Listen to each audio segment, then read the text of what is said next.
사람들과 같이 되셨고 사람의 모양으로 나타나사 자기를 낮추시고 죽기까지 복종하셨으니 곧 십자가에 죽으심이라.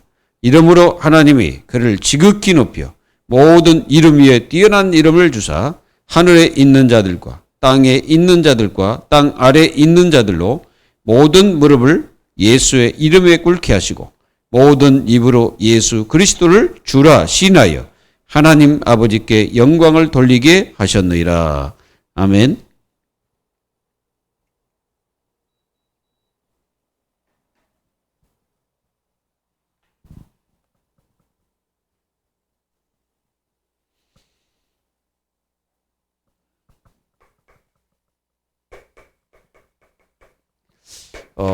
사도 바울은 복음을 위하여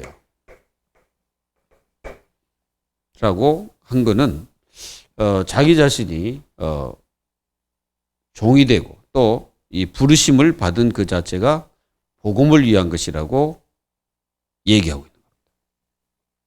그래서 하나님의 자녀들이 복음을 위한 그 하나님의 자녀가 되어야 됩니다. 여러분들이 하나님의 자녀잖아요. 하나님의 자녀는 복음을 위한 하나님의 자녀가 되어야 됩니다. 그 유대인들이 실패한 이유가 여기 있어요. 그들은 복음을 위한 것보다는 다른 것을 더 위했죠. 특히 율법주의, 선민사상 이런 데 묶여가지고 복음을 버려버렸습니다. 그러나 하나님은 아주 소수를 통해서 이 복음을 누리고 복음을 붙잡은 그 소수를 통해서 전 세계 복음화가 이루어진 것입니다. 여러분들도 인생 자체가 복음을 위한 축복의 삶이 되기를 주 예수 그리스도의 이름으로 축원합니다. 그리고 여러분들이 받은 직분, 이 직분을 통해서 여러분들은 복음을 위한 직분이 되어야 됩니다. 사도 바울은 내가 사도로 부름 받은 자체가 복음을 위한 것이다라고 얘기합니다. 그래서 자기는 다른 종이 아니라 예수 그리스도의 종이다라고 얘기한 거예요. 그 말은 무슨 얘기입니까? 복음을 위한 나는 사도다 이거지. 다른 것을 위한 사도가 아니라 복음을 위한 사도다라고 사도 바울은 자기 자신을 확실하게 얘기하는 겁니다. 이렇게 복음을 위할 때 사도 바울이 이 복음이 어떻게 우리에게 주어졌는지를 정확하게 말했는데 구약에서 성경을 통해서 또 선지자를 통해서 우리에게 말씀하신 주 예수 그리스도에 대한 것을 확실하게 얘기합니다. 여러분들의 인생이 정말 복음을 위한다면 우리는 다 끝난 거죠. 그리고 복음을 위한다면 여기에 우리는 전부 다 뭐 합니까? 합력하여 뭘 이룹니까? 선을 이루게 되죠. 그게 이제 하나님이 이 바울을 통해서 주신 말씀이다 이 말이에요. 그리고 우리는 다른 것이 아니라 여러분들의 모든 이 삶도 뭘 위하여? 복음을 위하여. 우리가 사는 자체가, 삶 자체가 복음을 위한 거예요. 그래서 우리 자신들의 일, 여러분들의 직장, 그리고 여러분들의 가정, 모든 것들이 다 복음을 위하여. 이게 하나님의 자녀들은 아예 그 인생 자체가 복음을 위하여 뭐 합니까?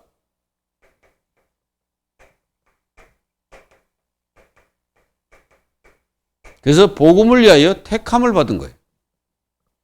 우리가 하나님의 자녀가 왜 됐습니까? 복음을 위하여.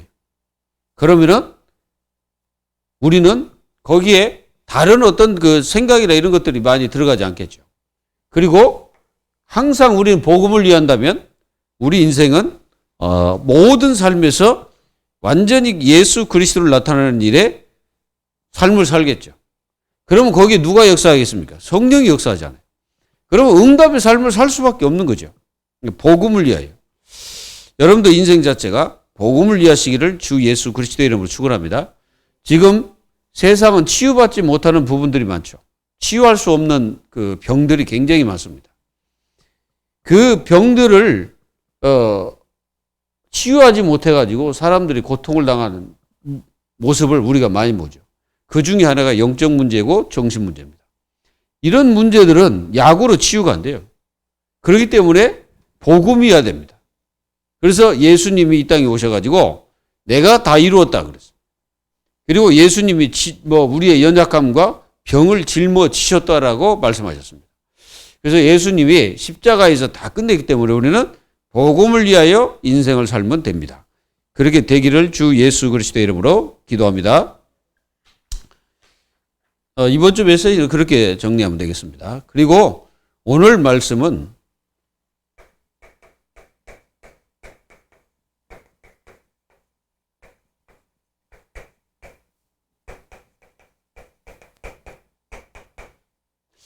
정말 예수 그리스도의 마음이 뭘까? 생각해 보셨습니까? 오늘 여러분들이 예수 그리스도의 마음을 안다면 여러분들은 응답받을 수밖에 없겠죠. 그러니까 유대인들이 하나님의 마음을 몰랐다는 거죠. 하나님의 마음을 모르니까 이들은 계속 하나님과 반대로 간 거예요. 그래가지고 하나님을 대적하는 그 쪽에 서버린 거죠. 하나님의 마음을 알았다면은 그들은 절대로 하나님을 대적하고 그러지 않겠죠. 왜 그럽니까? 하나님은 분명히 성경을 통해서 하나님 마음을 다 얘기를 한 거예요. 선지자를 통해서 다 얘기한 거예요.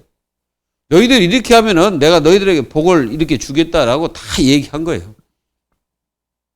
근데 그렇게 얘기를 했는데도 불구하고 유대인들은 하나님의 마음을 알지를 못한 거예요. 그 말은 예수 그리스도의 마음을 모르는 것과 똑같은 겁니다. 우리는 예수 그리스도의 마음을 정확하게 이해하고 있어야 됩니다.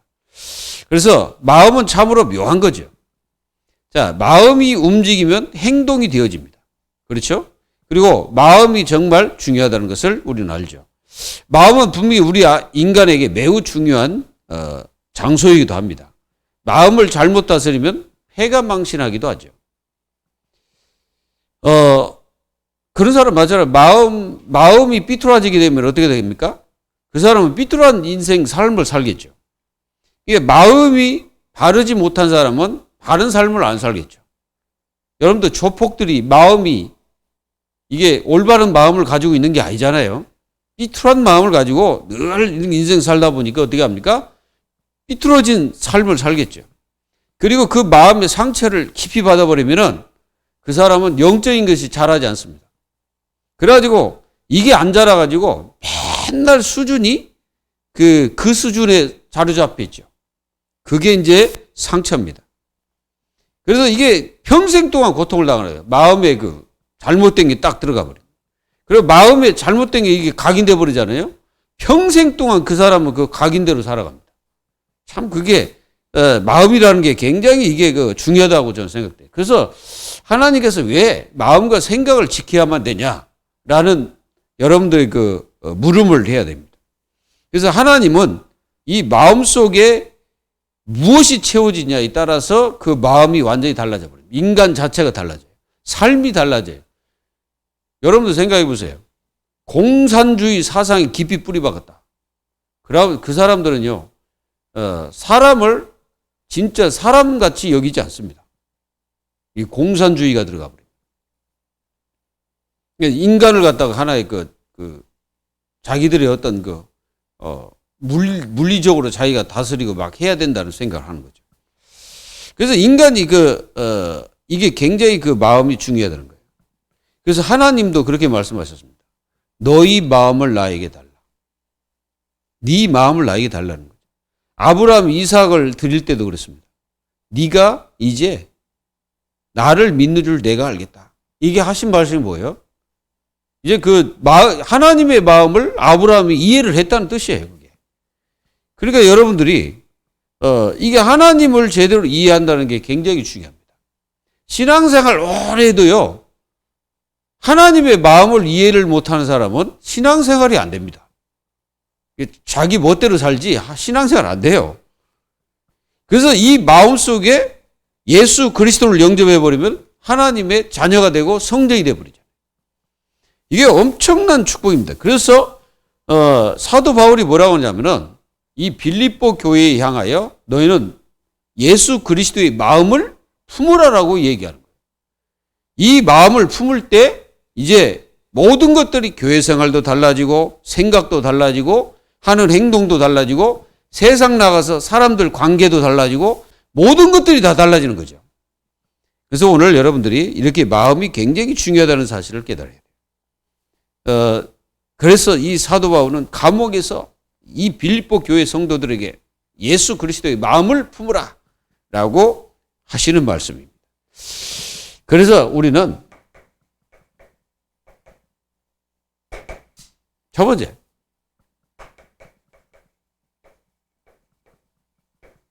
이 사탄의 마음을 한번 이해를 해봐야 돼요.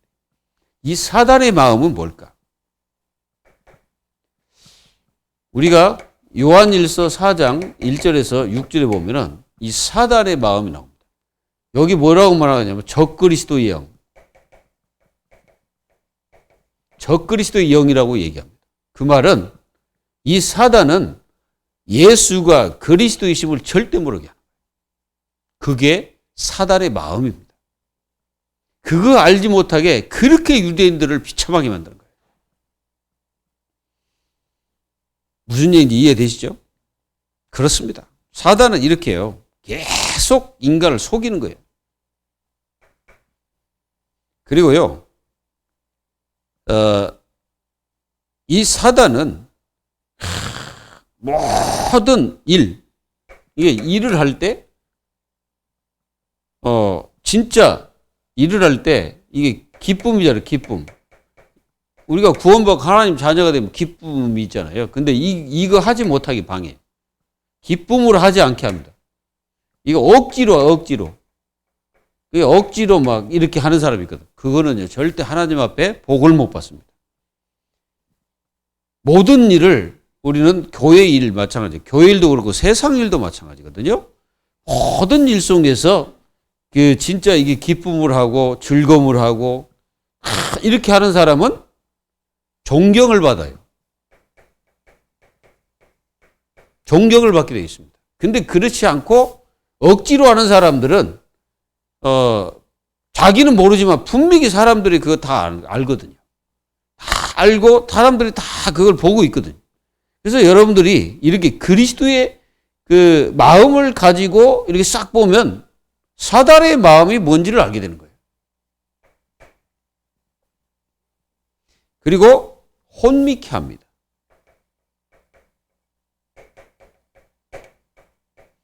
혼미케 했다는 말이에요. 그래서 그리스도의 광채를 비추지 못하게 하는 거예요.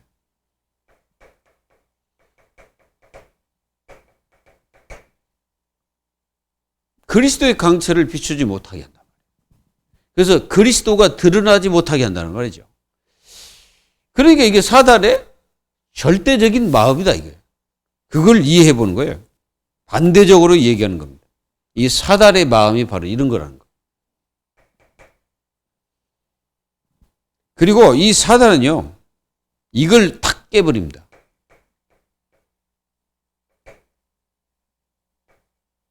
원네스를 박살을 내버려요.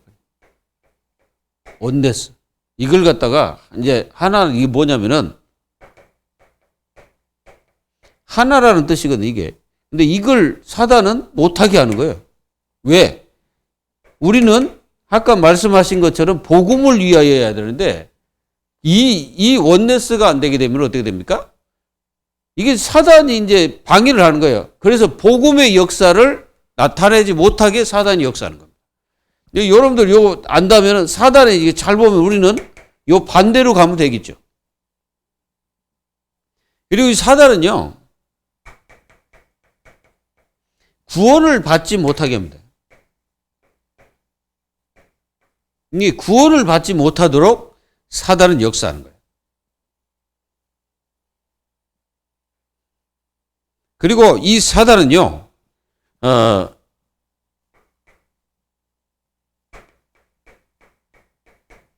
말씀을 받되 이 말씀이 옥토에 뿌리지 않도록 합니다. 마태복음 13장 1절에서 말씀이 옥토에 부러져야 되냐. 근데 마음밭이 옥토가 되지 못하게 하는 거예요. 그러니까 그 속에 말씀이 들어가지 않는 거죠. 이게 말씀이 뿌리를 안 내는 거예요. 이게 사단의 전략입니다.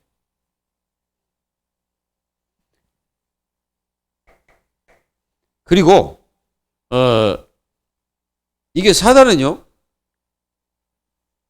굉장히 육신의 눈이 열리게 만들어 가지고 영적인 것을 빼앗아갑니다. 창세기 3장 1절에서 7절 말씀. 아담 하와가 영적으로 쓰지 못하고 나중에 이제 육신에, 하나님 말씀 불순종하고 육신에 딱 사버리잖아요. 그게 바로 사단의 마음이다 이거예요. 그리고 이 사단은 뭐 하냐면요, 분명히 주의 이름으로 모든 것을 해야 되는데 이렇게 하지 못하게 사단은 방해하는 거예요.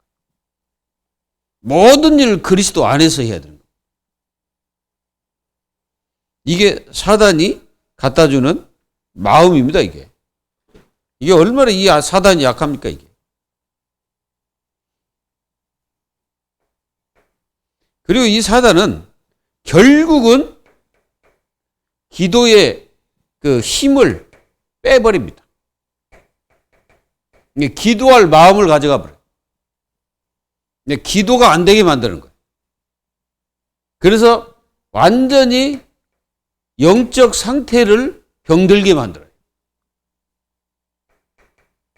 이 병들게 하는 게 사단의 마음이다 이거예요. 우리는 이 사단의 마음에 우리 마음과 생각을 빼앗기면 안 되겠죠. 그리고 이 사단은 신분과 권세를 실제로 모르게 하고 못 누리게 합니다.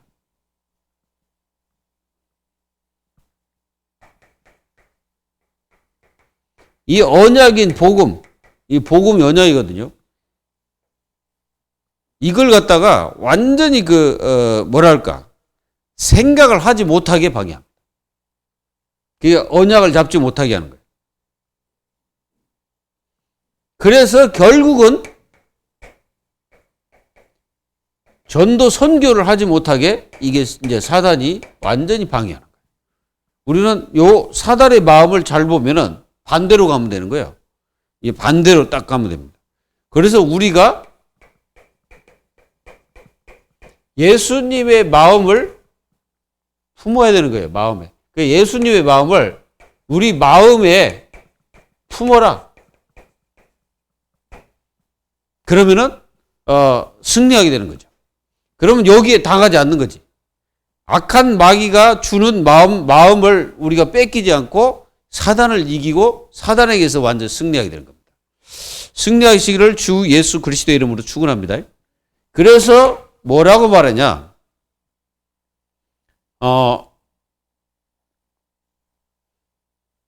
우리는 여기 이제 보면은 사도 바울이 뭐라고 했냐면 주 안에서란 말을 합니다. 그 1절에 보면은 주 안에서 그래서 1절에. 그렇죠? 그래 뭐라고 합니까? 권면. 우리가 누굴 권면할 때 내가 뭐 안다고 해서 막 권면하고 그런 게 아니에요. 권면도 주 안에서. 그리고 여기 보니까 사랑도 주 안에서 해라. 라고 바울은 말하고 있습니다. 그리고 또 어떤 위로, 누굴 위로할 때 주 안에서 해라는 거예요. 우리는 이제 누구 위로한다고 가가지고 막 아이고 그럼 어때 막 하고 뭐 인간적인 어떤 위로가 아니라 그리스도 예수 안에서 위로도 하라. 다른 사람 위로할 때도 이 그리스도의 축복을 가지고 위로를 하고 그리고 하나님 말씀을 가지고 위로하고 이래야지 인간적인 어떤 위로를 한다고 해서 그게 이제 되는 게 아니잖아요. 제가 만약에 그렇게 해가지고 뭐 다른 사람 위로한다고 해가지고 뭐 전화 걸어가지고 아이고 요즘에 너무 힘들겠네 하고 막 인간적으로 막 그렇게 해준다고 해서 좋은 게 아니고 그리스도 예수의 그 은혜와 축복 속에서 전화도 하고 위로도 하고 그러는 겁니다. 그래야 사단이 역사하지 않는 거예요. 그리고 여기 뭐냐? 성령의 무슨 교제? 이 교제 그러죠, 교제. 교제도 주 안에서 하라. 또 누굴 극률하게 여긴다. 이 마음도 그냥 불쌍하게 여긴다. 인간적인 생각 가지고 그냥 불쌍하게 여기는 게 아니라 주 안에서 저 사람을 바라볼 때 진짜 뭐가 불쌍하겠습니까? 인생이 불쌍한 거는 돈이 없어서 불쌍한 게 아니거든. 뭐가 그 사람에게 부족해서 불쌍한 게 아니잖아요. 뭐가 주 안에서 딱 볼 때 뭐가 불쌍해요? 영원히 구원받지 못하고 지옥 가는 게 불쌍하죠. 이렇게 해야 됩니다. 그리고 어떤 자비. 여러분들 자비가 무슨 말인지 아시죠? 이런 것도 전부 다 주 안에서 해라. 굉장히 중요한 말입니다, 이거. 여러분들이 교회 생활을 주 안에서 해야 돼요. 교회 생활을. 그러니까 교회 생활에서 모든 것을 다 주 안에서 하는 겁니다.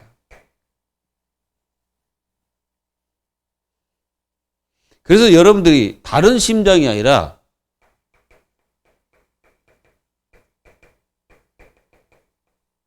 심장이라고 표현해서 그러는데 예수 그리스도의 심장을 가져요. 그래서 여러분들 속에 그리스도의 피가 흘러들어가야 돼요. 우리는 이 그리스도의 피가 어떻게 흘러들어갑니까? 그 십자가에서 우리에게 주신 구원의 축복과 은혜, 이것들을 우리는 계속 누리는 거죠. 그래서 여러분들이 히브리서 3장 1절에 뭐라고 말했습니까? 생각해라. 그리스도를 생각해야 되는 거예요. 이게 그리스도를 생각할 때 그 피가 내 속에 흘러들어가는 거예요. 매일 그렇게 해야 됩니다. 그리고 우리는 분명히 우리는 깨달아야 됩니다. 구원받고 하나님 자녀가 되면 다 누굽니까? 그리스도의 지체입니다. 지체를 위해서 기도해야 돼요. 그게 바로 예수 그리스도의 마음을 가진 거예요. 그렇지 않으면은 기도하지 않으면 뭐가 있습니까? 우리가 기도해야 돼. 성도를 위해서 다 기도해야 돼. 기도하기를 바랍니다.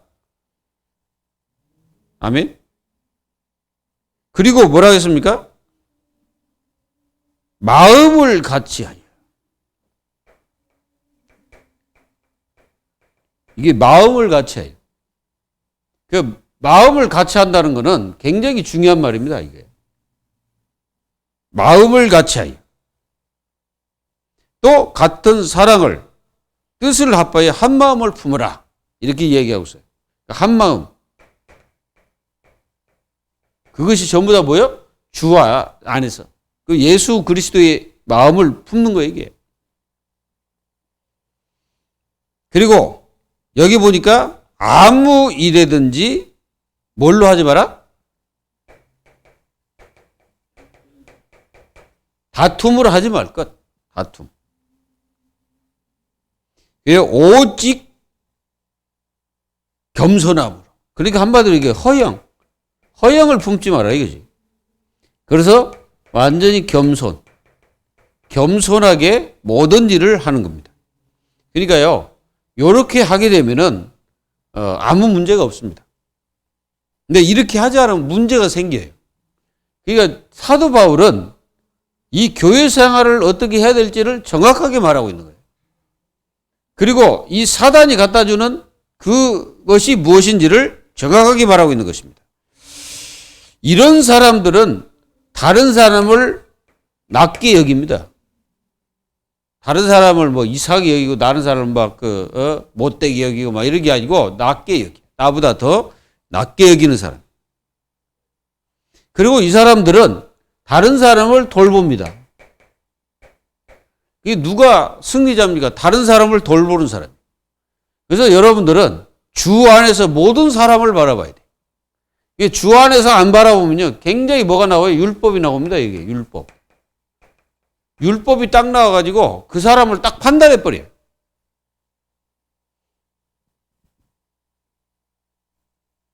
그리고 이런 것들이 뭐가 되냐면 자신의 기쁨이 딱 돼.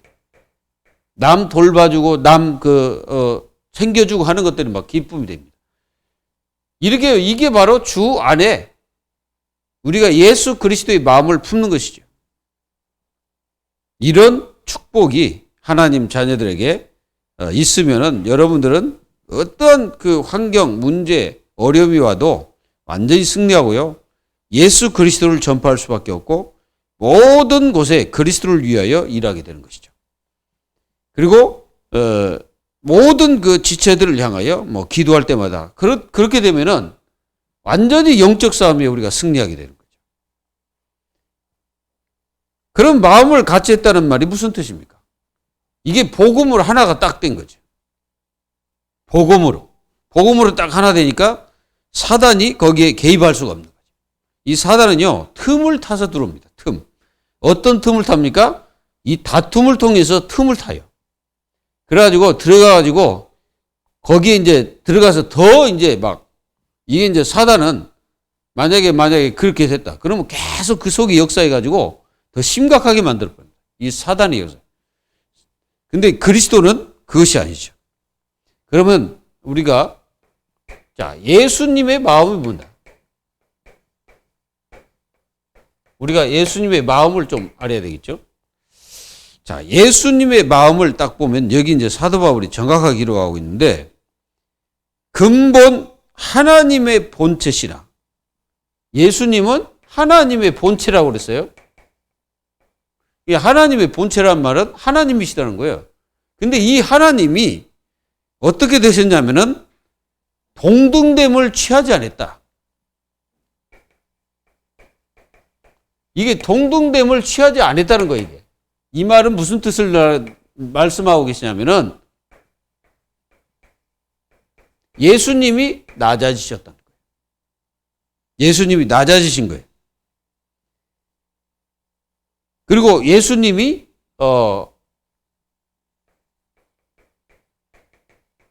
예수님은 겸손과 모든 경배, 헌신, 모든 것은 예수님이 이 땅에서 하나님 앞에 다 하셨어요. 예수님은 그리고 마지막에 예수님은 십자가에서 돌아가십니다.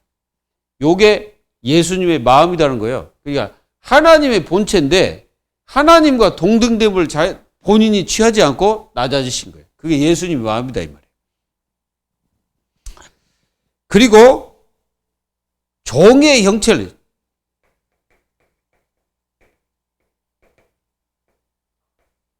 종의 형체란 말은 사람이 되셨다는 말이에요. 사람. 종이라는 것은 뭐예요? 그 하나님의 본체인데 이분이 종이 되셨어요. 종이 되셔가지고 사람의 모양으로 오신 겁니다. 그걸 가리켜서 요한복음 1장 14절에는 뭐라고 말했습니까? 성육신 그랬습니다. 성육신이란 말 하나님이신데 육신의 몸을 입고 이 땅에 오셨다는 거죠. 그걸 가리켜서 뭐라고 합니까? 낮아지신 하나님이십니다. 예수 그리스도. 낮아지신 거예요. 사람의 모양으로 오셔서 낮아지신 거죠. 그리고 이렇게 이제 오셔가지고 뭐 했냐면은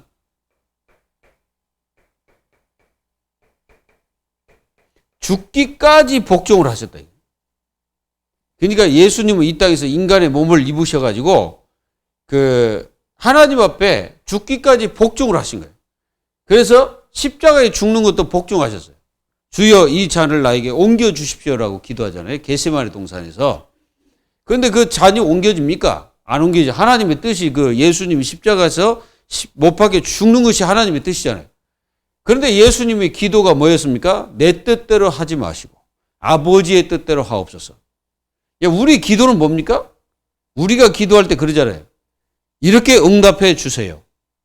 그거는 이제 우리 자신들에게 강구를 하잖아요. 그러면 뭐라고 말해야 되냐면 그것도 하나님의 뜻과 하나님의 계획대로 하시옵소서라고 얘기하는 거예요.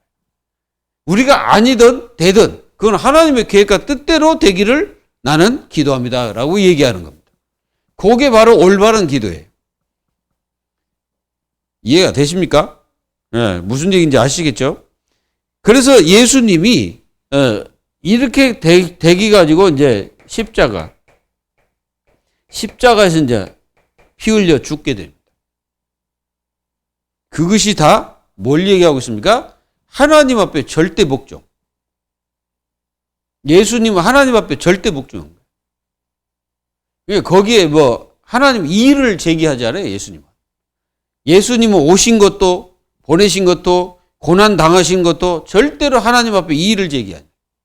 그리고 자기를 죽이려고 하는 저 백성들을 향하여 저주하지 않습니다. 저주하지 않고 뭐라고 합니까? 저들의 죄를 용서해달라고 기도합니다. 그게 바로 예수님의 마음이다. 우리는 예수님의 마음을 가져야 된다. 그래서 예수님의 마음을 품으라 그러잖아요. 이제 이렇게 해가지고 이렇게 하니까 이제 하나님이 예수님을 어떻게 하십니까? 높이십니다.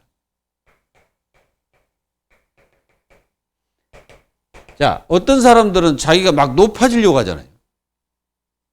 그런 사람은 사람도 절대 그 사람을 높이지 않습니다. 아무리 자기가 높아지려고 해도 사람은 절대 그 사람을 높이지 않아요. 사람도 그래요.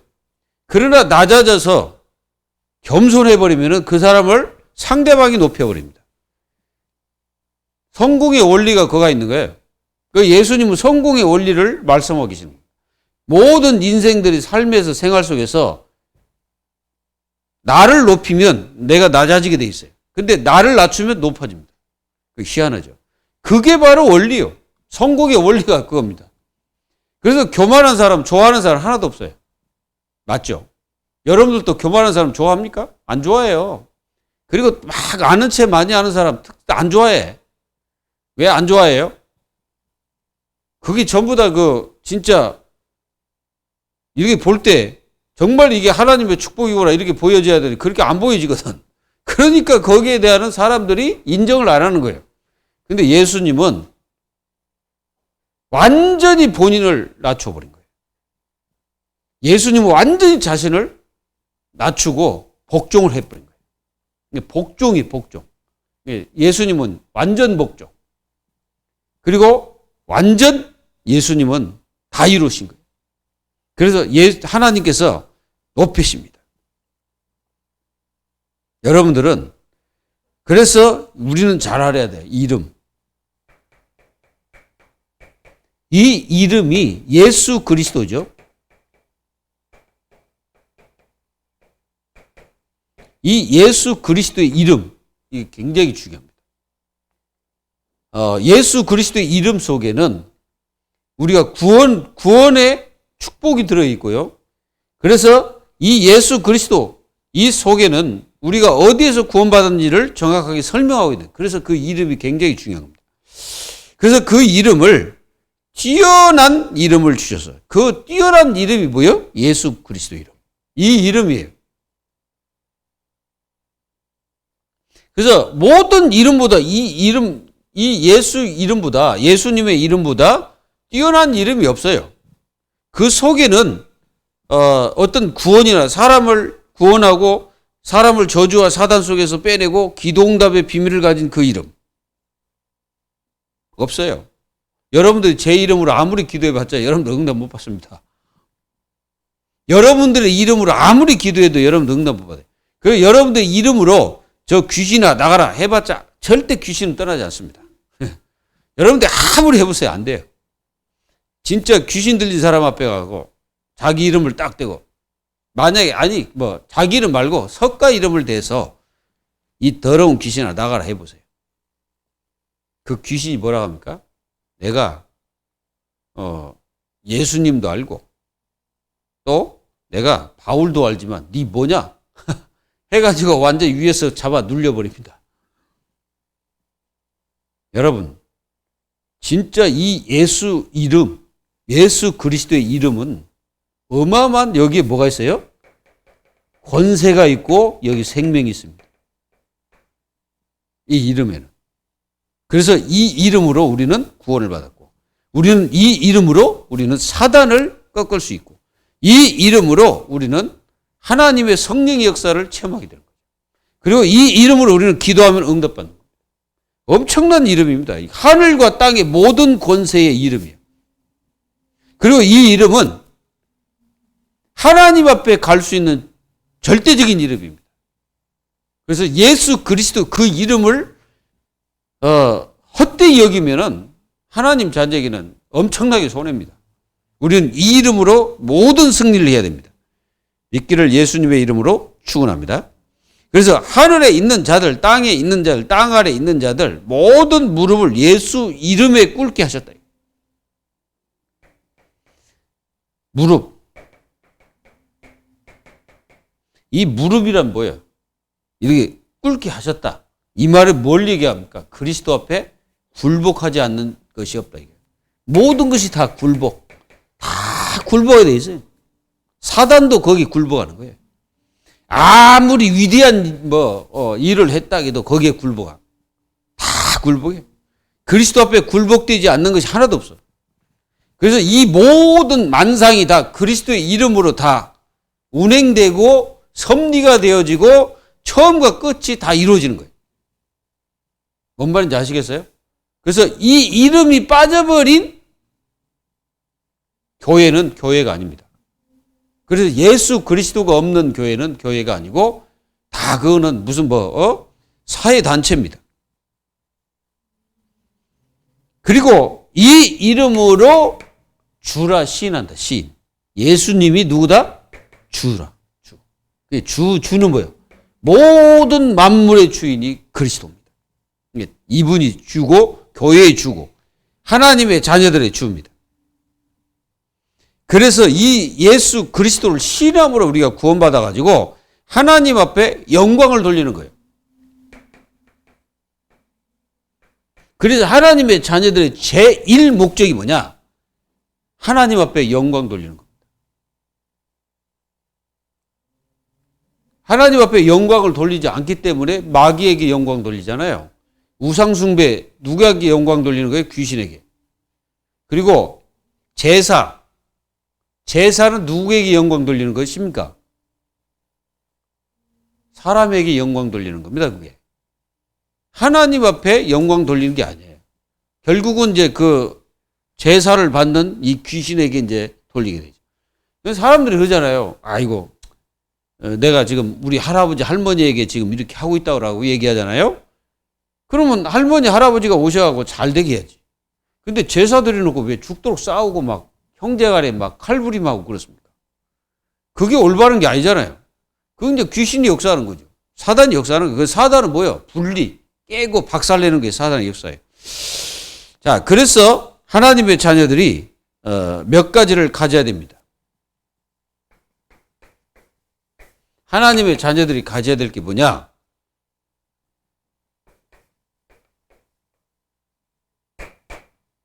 그것이 뭐냐면은 참 믿음입니다.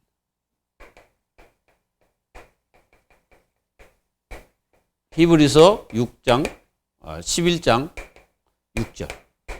믿음을 가져야 돼요. 이 믿음은 하나님 앞에 상달되거든요. 그래서 믿음이 없이는 하나님을 기쁘시게 못하나니. 하나님께 나아가는 자는 그를 찾는 자들에게 상을 주시는 이심을 믿어야 할지니라. 믿기를 바랍니다. 그리고 우리가 뭘 가져야 되냐? 참 기쁨. 기쁨을 가져야 돼. 자, 이 기쁨은 왜 기쁩니까? 우리가 구원을 받았기 때문에 기쁘죠. 하나님 자녀이기 때문에 기쁩니다. 그리고 우리는요, 뭐가 있어야 됩니까? 참 회개. 참 회개가 있어야 됩니다. 예수 그리스도께서 죽으심을 제대로 깨닫고 하나님 앞에 바르게 돌아가는 거죠. 그리고 우리는 뭐가 있어야 되냐? 참 용서가 있어야 됩니다. 예수님도 그렇게 말씀하셨어요. 용서하지 않는 것은 나도 하나님 앞에서 너희들을 용서하지 않겠다 그랬어요. 참 용서가 있어야 됩니다. 그리고 우리에게 뭐가 있어야 됩니까? 양심.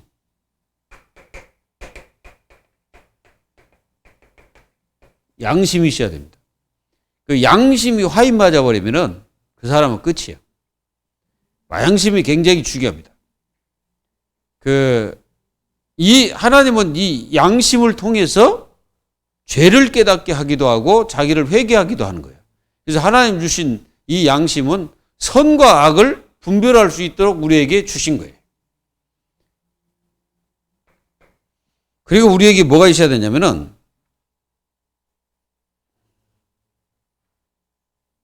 우리에게는 진짜 소망이 있어야 돼요. 참 소망.